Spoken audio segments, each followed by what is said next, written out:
बेगमपुरा शहर को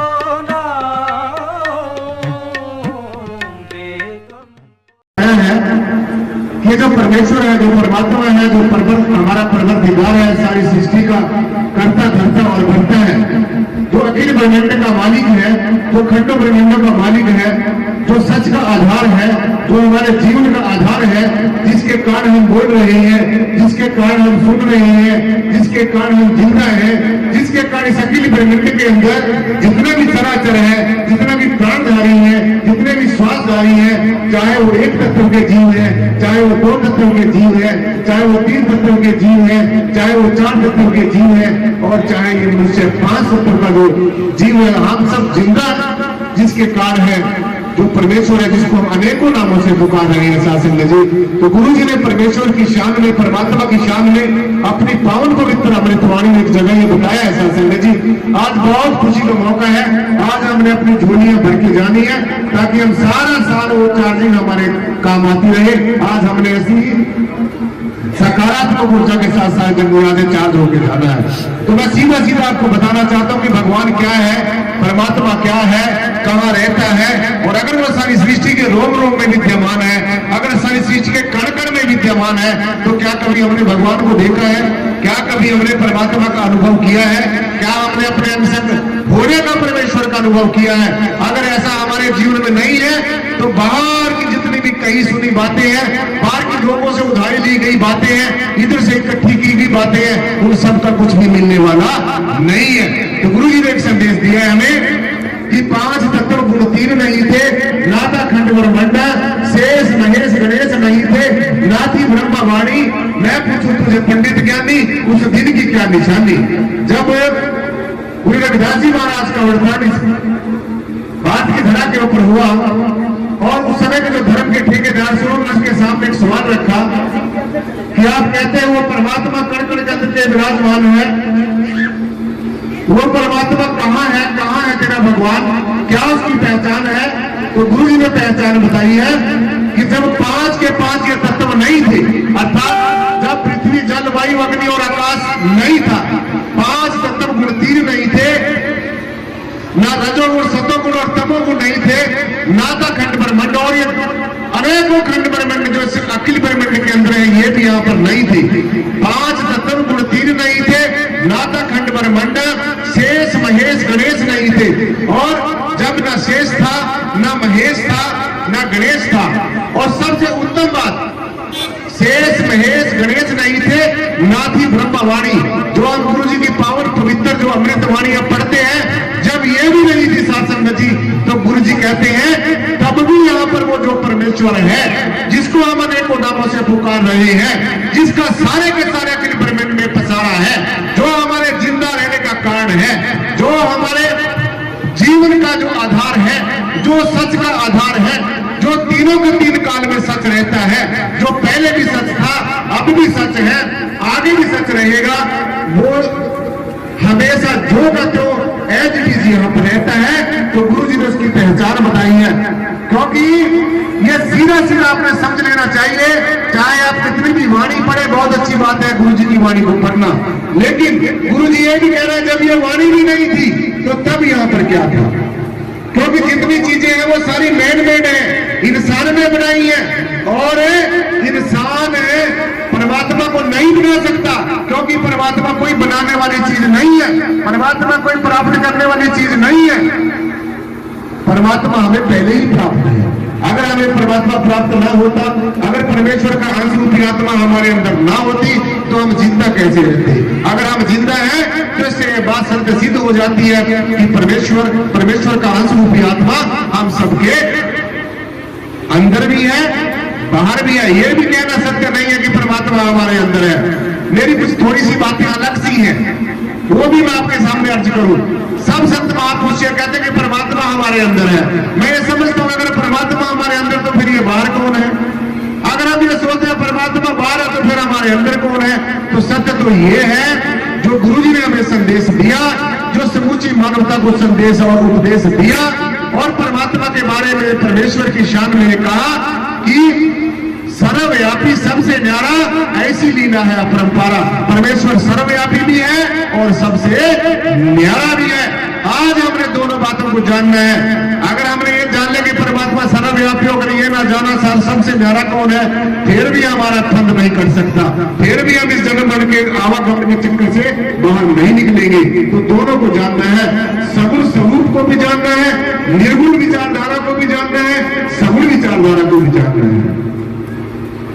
बिन जाने ना होए प्रीति, जब तक जाना ही नहीं है, जब तक पहचान ही नहीं है, तो तब तक किससे प्यार करेंगे, तब तक किसका ध्यान करेंगे। इसलिए पहले खुली आंखों से परमात्मा की पहचान करनी जरूरी है। इन खुली आंखों से भी भगवान दिख सकता है, परमेश्वर दिख सकता है, क्योंकि जिसको हमने खुली आंखों से नहीं देखा तो आंखें बंद करके उसका ध्यान कभी भी नहीं कर सकते। जैसे मैं आपको देख रहा हूं, आप मुझे देख रहे हैं, आपको मेरी पहचान है, मुझे आपकी पहचान है, तो मैं आपका कहीं पर भी जाकर ध्यान कर सकता हूं। इसी तरीके से परमेश्वर को पहले देखना, पहचान करनी अति जरूरी है। तो गुरु रविदास जी महाराज ने दूसरी पहचान बताई है कि काटा कटे ना आत्मा, पानी सके ना गार, रविदास वायु सुखात ना आग सके ना जड़। यानी कि परमात्मा और परमात्मा का अंश रूपी आत्मा एक ऐसी शक्ति है जिसको अग्नि जला नहीं सकती, पानी गला नहीं सकता, हवा उड़ा नहीं सकती और अस्त्र शस्त्र काट नहीं सकता। तो आज हमारे बीच में यही सवाल है, क्या हमने कभी ऐसी शक्ति को देखा है जो अग्नि से जलती नहीं, पानी से गलती नहीं, हवा छोड़ती नहीं, अस्त्र शस्त्र से कटती नहीं? क्या हमने ऐसी शक्तियां कभी अपने अंग होने का एहसास किया है, रियलाइजेशन की है? अगर नहीं की है तो मैं समझता हूं हमारा सत्संग में आने से हमें उतना फायदा नहीं होगा। इसलिए जो गुरु जी हमें उतना फायदा नहीं होगा। इसलिए जो गुरु जी ने हमें कहा है उसी के आचरण करना, उसी का अनुसरण करना है।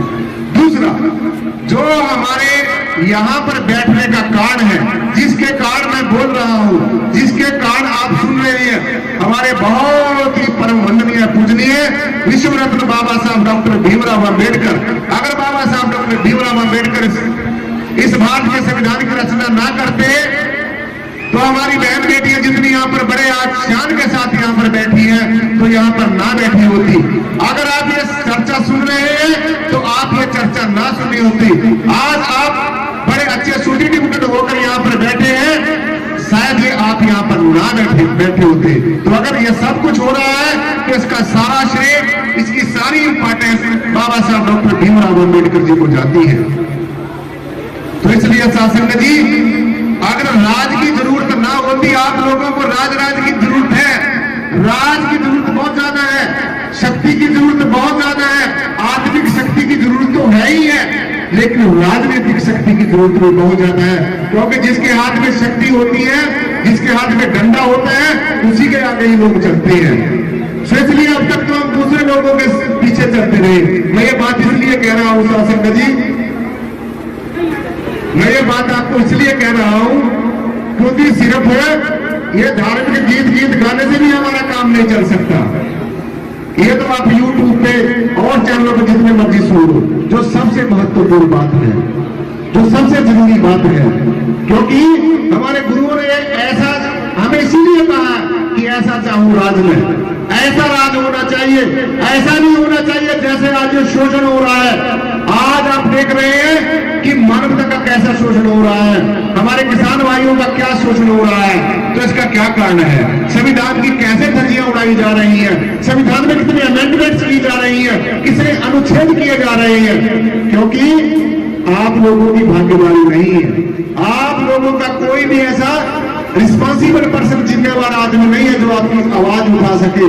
तो आपके समाज के लोग ही आपकी आवाज उठा सकेंगे, दूसरे लोग कोई भी नहीं उठा सकेंगे। अगर आपका हित होगा तो आपके समाज के लोग ही कर सकेंगे। तो इसलिए शासन जी, गुरु जी ने जो सपना लिया कि ऐसा चाहूं राज में, ऐसा चाहूं राज में जहां मिले सबन को वन, छोट बड़े सब बसे, रविदास रहे पर सब। ऐसा राज होना चाहिए जहां पर समता और समानता हो, जहां पर भाईचारा हो, जहां पर रोटी और बेटी का रिश्ता हो, जहां पर गरीबों का शोषण ना हो, जहां पर मानवता की बात की जाए, जहां पर ऊंच और नीच की भावना ना हो, ऐसा राज होना चाहिए।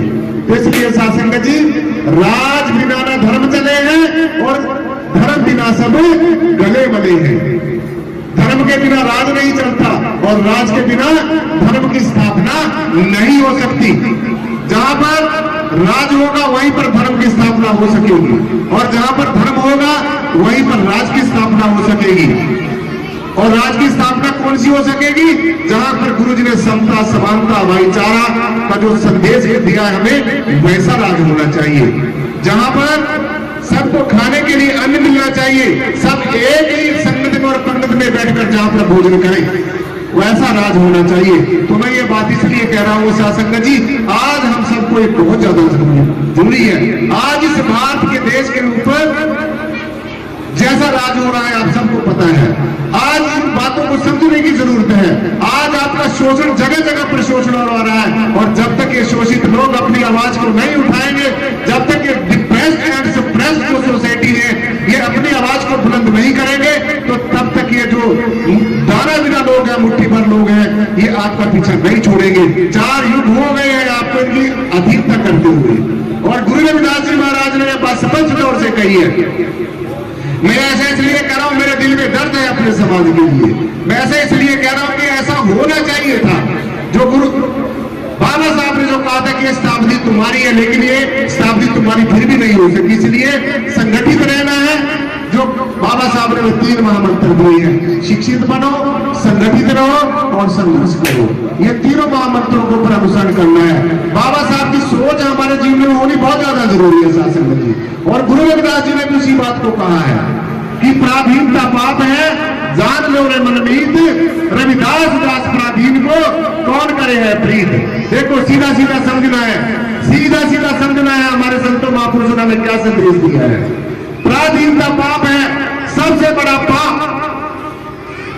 अगर कोई छोटा मोटा पाप कर देता है, उसका तो कोर्ट में जाकर उसकी सजा भूल जाती है और वो सजा भूल के अपने घर आ जाता है, वो माफ हो जाता है। लेकिन जो पराधीनता है, जो अधीनगी है, जो दूसरे के तलवे चाटना है, जो दूसरे के पैरों में बैठकर उसकी जय जयकार करनी है, ये अधीनता। ये अधीनता कहा गुरु जी ने कि पराधीनता पाप है, सबसे बड़ा पाप।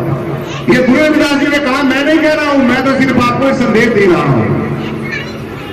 पराधीनता पाप है, जान लो रे मनमीत, रविदास दास पराधीन को कौन करे है प्रीत। गुरु जी हमें कहते हैं कि जब तक इंसान गुलाम है, जब तक इंसान दूसरे के तलवे चाट रहा है, जब तक इंसान अपने अधिकारों के प्रति सचेत नहीं है, तो तब तक वो गुलाम ही रहेगा। रविदास दास पराधीन को कौन करे है प्रीत। और जो आदमी पराधीन है, जो आदमी अपने अधिकारों के प्रति सचेत नहीं है, जिसको अपने अधिकारों का पता नहीं है, जिसको अपने फंडामेंटल राइट्स का पता नहीं है और फंडामेंटल राइट्स के साथ जिसको अपनी ड्यूटीज का पता नहीं है साथ संगत जी, वो आदमी कभी भी जीवन में किसी भी फील्ड में प्रोग्रेस नहीं कर सकता। तो इसलिए ऐसे इंसान को कोई भी प्रीति नहीं कर सकता। तो अगर गुरु जी की दया का पात्र बनना है तो शासन में हमने ये बात माननी पड़ेगी और अपने अनुच्छेद में ध्यान करें। बाबा साहब ने कहा कि जो लोग शिक्षित हैं, शिक्षा शेरनी का वो दूध है जो इंसान पी लेता है, वो दहाड़ता है।